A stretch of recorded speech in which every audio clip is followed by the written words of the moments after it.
How's it going, everyone? My name is Dave Wahlber. I am going to be talking to you guys about my time in the military. So, from my uh, experience enlisting over at MEPS to basic training, AIT, drilling with my unit, my activation during 2021, and my experience getting medically discharged. So, I'm going to go ahead and open it up with saying that my thoughts and views do not reflect what the DoD says, is, or does. And that will be a blanket uh, ruling that none of my content or anything like that reflects the thoughts, ideas, or views of the DoD. So let's go ahead and get into the very first uh, experience that I have with the military, and that will be my enlistment and going to MEPS. So, like a lot of you guys, I was young, 17 years old in high school, junior year, and recruiter comes and talks to us and lets us know that we are going to be taking a voluntary test called the ASVAB.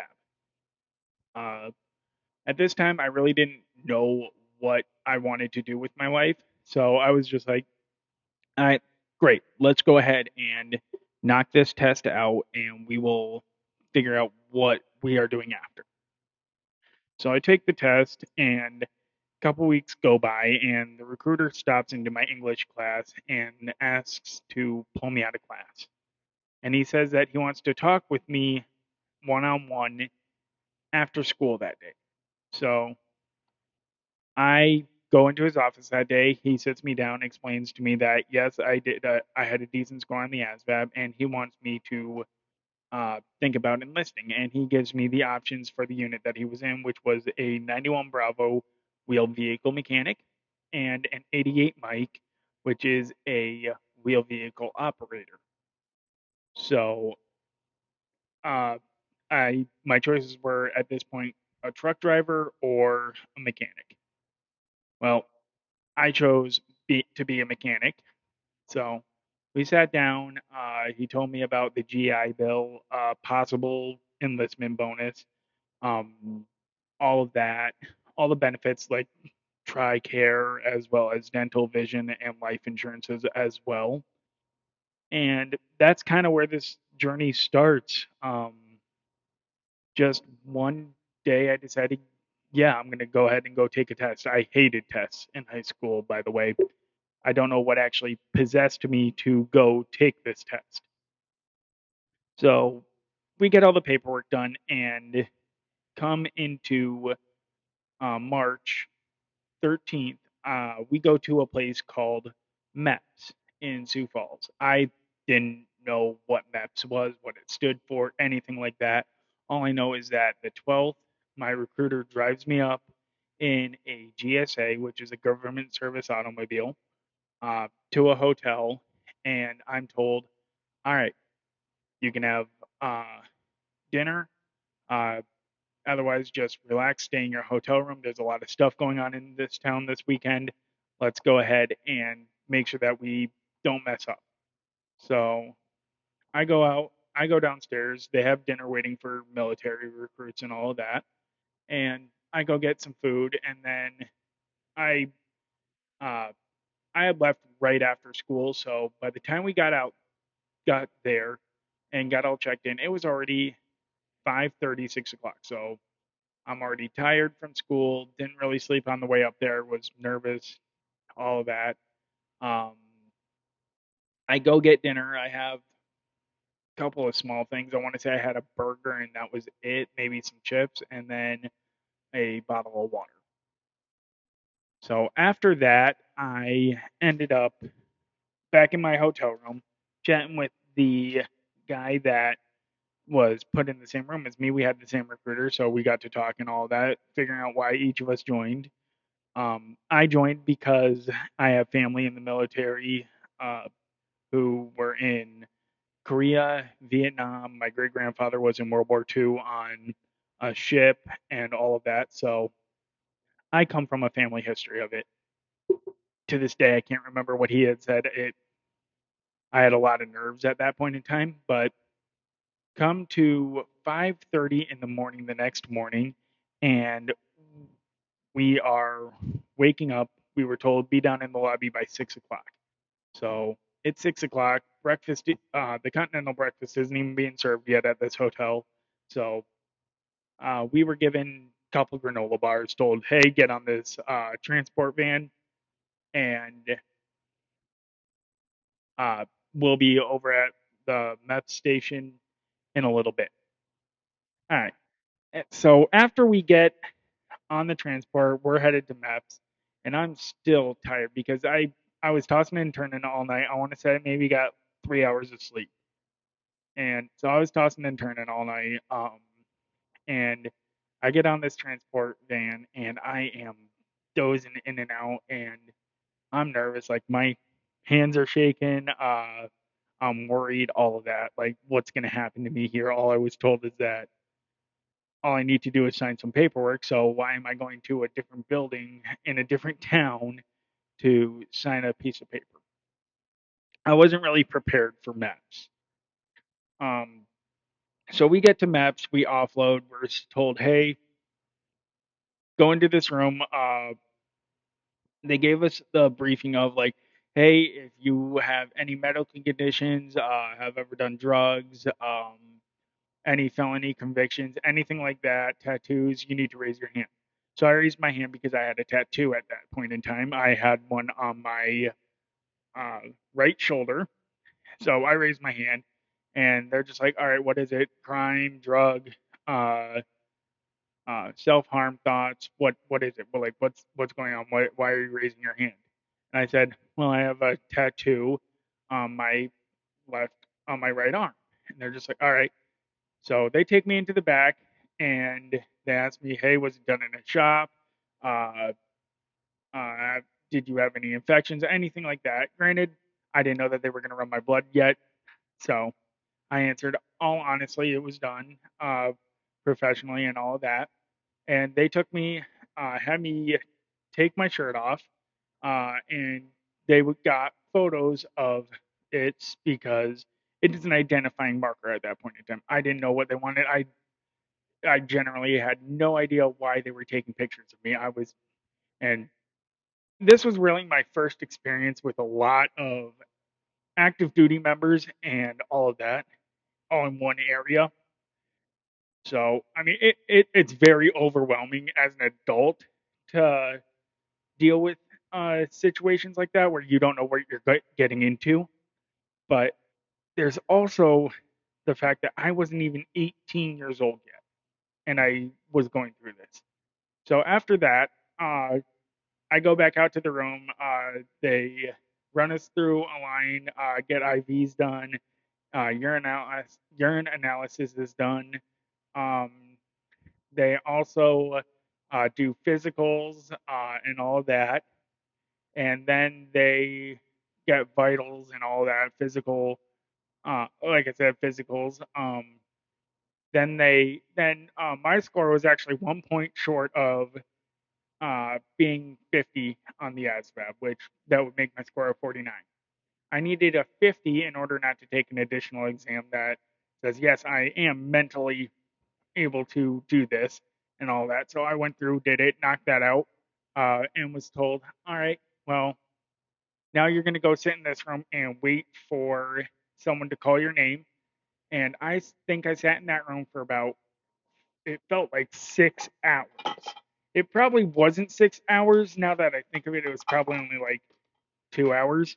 But the system did go down at one point, and then I signed my contract after that. And then me, my recruiter, and the four recruits that she had with her that day all went into this room of flags, of the state flag, the U.S. flag. It looked very official. There was a seal on the floor, a podium, and all that. And I'm just like, that's when it got surreal for me. Like, oh my gosh, I'm in the military. And they made me raise my right arm, right hand, and swear into the military. And that is kind of where it started, I guess. All right, so now that I'm done with MEPS and all that, I go to the armory in this town that I'm in, and because they're kind of where the supply is for this half of the state. So I get some uniforms for both uh, ACUs and PT uniforms. I get boots, all that. Get told when I need to be back here uh, for my first official drill. Well, I suppose it would be called uh, Recruit Sustainment Program, so RSP. And it's a program that takes National Guard soldiers in and before their ship date, but after they enlist, to train them and get them ready for basic training. Like they're teaching us marching, they're teaching us how to properly work out the military exercises, they're teaching us rank, they're teaching us some drill and ceremony stuff as well. And uh, they also take you out of the gym and they did something called a shark attack. So a lot of you guys probably know what a shark attack is, but it is where you are just getting PT'd. You're getting the crap PT'd out of you. So like you're moving from push-ups to sit-ups to cherry pickers to bending reach to high jumpers, just to so that way they can show you this is what it can be like if you do not keep your head down and do what you are told. So I make it through that. And it was tough for me. I was an athlete in high school, but I mean, it was still tough. I mean, all these strange people yelling at me for who knows what reason, and I wasn't ready for it. Give me a second. I gotta get a drink.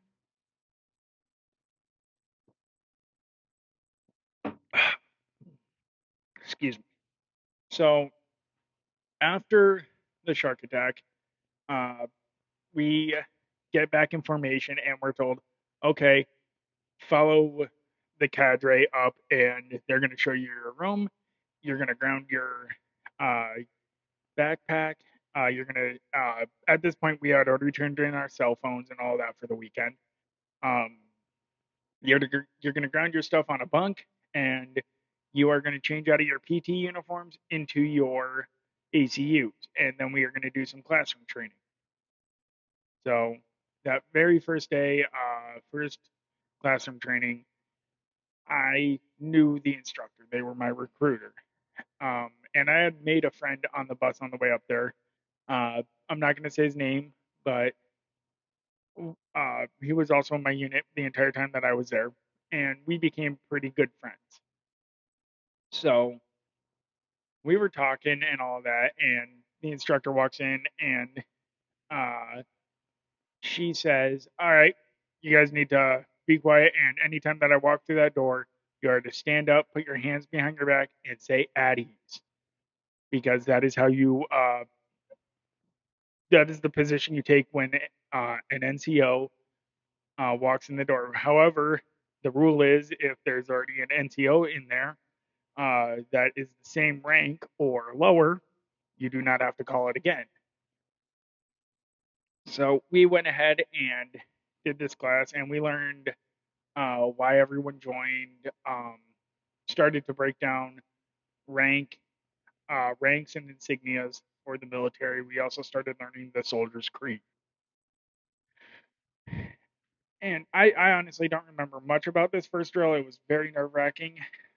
But long story short, there were three classes that day. After the first class in PT, we took lunch, and then we went back for the other half of classes that day.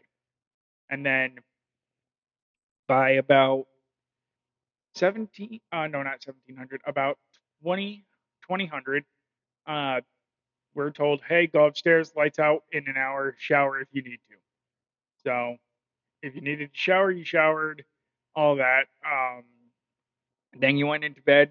You weren't allowed to talk. You weren't allowed to do anything. You were it was your job to sleep. And then, so that night, first, again, didn't really get much sleep there either. Uh, just uncomfortable beds. I was on a top bunk, and night kind of went by slowly. Um,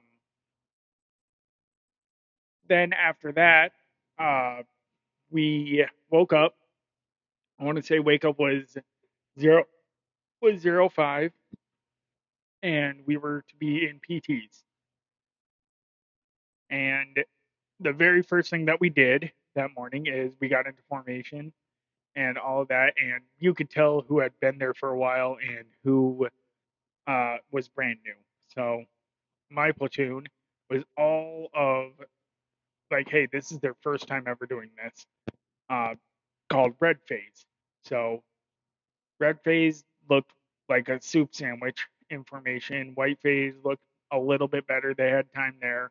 Blue phase looked decent because sometimes, like in my case, you went straight from red phase to blue phase, and so you have one drill, and then you automatically just went to basic training, and then you had something called green phase. This is after basic training, but before annual advanced individual training. Green phase platoon looked the best. They sounded the best. They knew the movement. They had this down. So, and then we're told, okay, we're going to split up and do a PT test. I had never done a PT test before. So we broke apart into the groups, and each grader had about 7 or 8 people to grade. And when we were going up, when we were in line, we were not allowed to look at the person who was doing the event. But the 3 events that I had when I joined were the push up, the sit up, and the 2 mile run. And I was never good at push ups at all.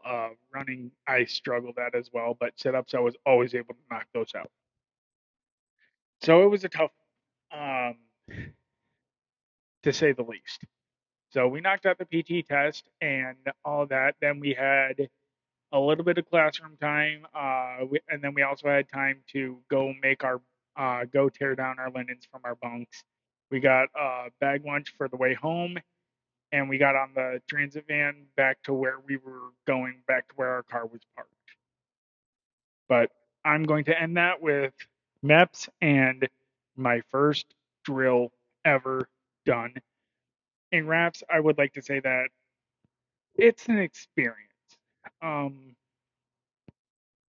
there are so many things out there that seem scary the very first time that you ever do them. So whether it be going to METS, taking that ASVAB, your first time in a DEF program, which is delayed entry program, to uh, getting those uniforms, swearing in, all of it can be so nerve wracking that the piece of advice that I have you for this video is just make sure that you have a support system. Like, if you're struggling in any way before you sign those papers, let someone know and they will be able to help you. But also, don't let the fact that it's scary turn you away from this. Because if I would have turned away when I was 17 years old, scared scared out of my mind that I wasn't going to make it or anything like that, I wouldn't have some of the best friends in the world. I wouldn't have some of the life experiences that I have. So always take the risk if the risk is conceivable. So say that you want to join the military, go talk to a recruiter. That's always the first step. But you guys have a good night. Thank you for joining me today.